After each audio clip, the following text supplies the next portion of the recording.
అందరికీ నమస్కారములు. ఎలా ఉన్నారు? మీరందరూ బాగున్నారు అనుకుంటాను. ఈరోజు నేను కొబ్బరి రొట్టె చేయబోతున్నాను.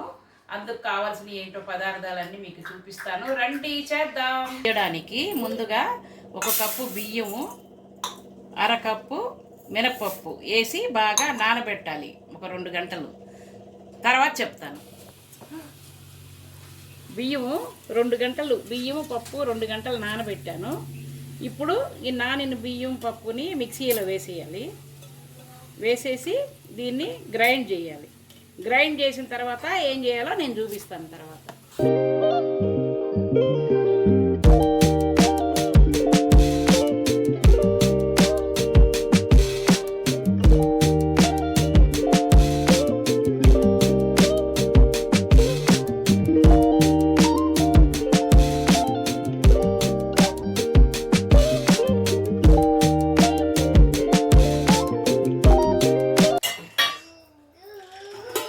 ఇది పిండి, బియ్యము, మినపప్పు మనం ఒక 2 గంటలు నానబెట్టి రుబ్బిందాం అనమాట. దీన్ని మూత పెట్టి ఉంచాను ఒక అరగంట. ఉంచిన తర్వాత ఇది బాగా ఫార్మెంట్ అయింది. ఇందులో మనం ఇప్పుడు బెల్లం వేసుకుందాం. బెల్లం వేసుకొని బాగా కలపాలి. బెల్లం బాగా కలుపుతున్నాను. ఈ మినపప్పులో, బియ్యంలో, బెల్లంలో కూడా విటమిన్స్ ఉన్నాయి. బెల్లంలో ఏమో జింకు, ఐరన్ ఉంది.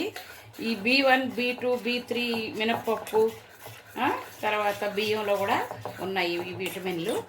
ఇది కలిసింది బెల్లము. ఇప్పుడు కొబ్బరి వేస్తున్నాను. 1 కప్పు కొబ్బరి వేసాను. ఈ కొబ్బరిలో కూడా B1, B2, B3, B6, B9 vitamins ఉన్నాయి. ఇందులో యాంటీ ఆక్సిడెంట్స్ ఉన్నాయి. తర్వాత మనం జీర్ణక్రియ బాగా జరగడానికి ఉపయోగపడుతుంది. చర్మం, జుట్టు కూడా చాలా కాంతివంతంగా ఉండడానికి ఈ కొబ్బరి సహాయపడుతుంది. పిల్లలకి, పెద్దలకి కూడా జీర్ణక్రియ బాగా పనిచేయడానికి పనికొస్తుంది. ఇది కూడా కలిపాను కొబ్బరి. ఇప్పుడు ఇలాచి అన్నమాట. ఇది యాలుక్కాయల పొడి, పంచదార వేసి మిక్సీ చేశాను. ఇందులో వేసేయాలి. ఇది కూడా బాగా కలపాలి. ఇప్పుడు కొంచెం తినే సోడా, అంటే ఇది దోశలు, ఇడ్లీల్లోకి వేసుకుంటాము, ఇందులో వేసేయాలన్నమాట. ఎందుకంటే ఈ కొబ్బరి రొట్టి ఇది బేక్ అవ్వడం కోసం మనం కొంచెం సోడా వేసుకున్నాం. తర్వాత కొంచెం ఆయిల్ వేసుకోవాలి. ఇందులో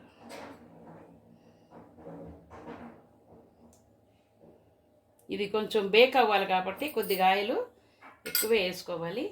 తర్వాత 1 స్పూను నెయ్యి వేస్తున్నాను.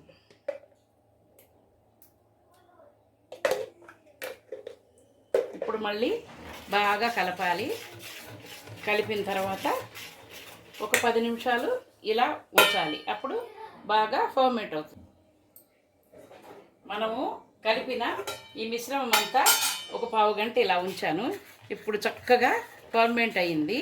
ఇప్పుడు దీన్ని ఏం చేశానంటే బౌల్ తీసుకున్నాను.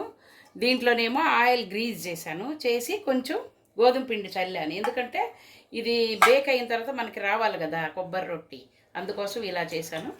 ఇప్పుడు ఇదంతా మనం ఇందులో వేసుకోవాలి.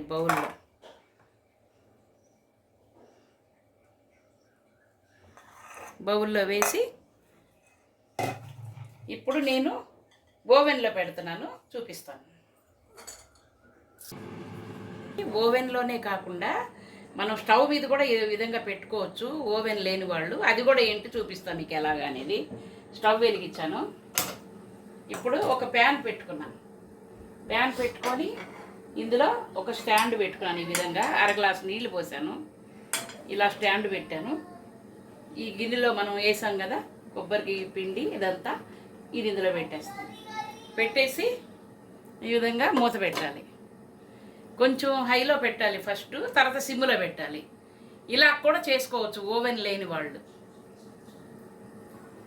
పొయ్యి మీద ప్యాన్లో పెట్టిన కేకు తీసి చూద్దాం. ఇప్పుడు ఇది ఉడికిపోయింది.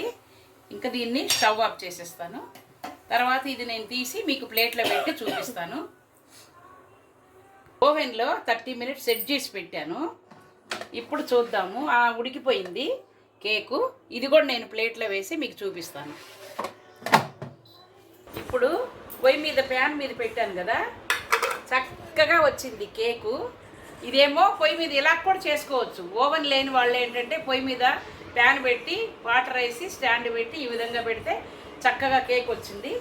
ఇంకో కేక్ కూడా మీకు నేను చూపిస్తాను. నేను ప్యాన్లో పెట్టి బేక్ చేసిన కొబ్బరి రొట్టె చూపించాను. ఇప్పుడు ఇదేమో ఓవెన్లో పెట్టిందనమాట. ఓవెన్లో పెట్టింది కూడా బాగా వచ్చింది.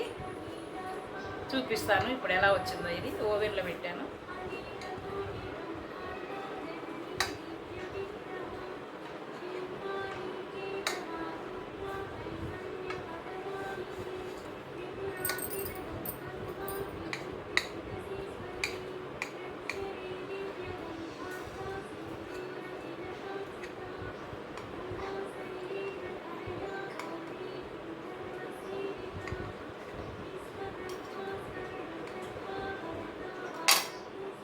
ఇది ఓవెన్లో పెట్టిన కొబ్బరి రొట్టె. ఇది కూడా బాగా మెత్తగా వచ్చింది, చక్కగా ఉడికింది. ఇది ఈ విధంగా కూడా చేసుకోవచ్చు మనం. ఓవెన్లో పెట్టుకొని ప్యాన్లో పెట్టుకొని వాటర్ వేసి కూడా ఈ విధంగా పెట్టచ్చు. కానీ ఇదేంటంటే మనం ఓవెన్లో పెట్టడం వల్ల ఎక్కువ టైం తీసుకుంటుంది. ఇంకొకలాగా కూడా మనం చేసుకోవచ్చు. డైరెక్ట్గా మనం ప్యాన్ పెట్టేసి 3 చెంచాలు నూనె వేసేసి కొంచెం పిండేసి మూత పెడితే ఉడుకుతుంది. అది ఆ విధంగా కూడా ఉడుకోవచ్చు, మనం చేయొచ్చు. అప్పుడు కొంచెం ఆయిల్ ఎక్కువ పడుతుంది. కానీ ఆయిల్ ఎక్కువ పడినా అది చాలా టేస్ట్గా ఉంటుంది. కానీ ఇది కూడా బాగుంది.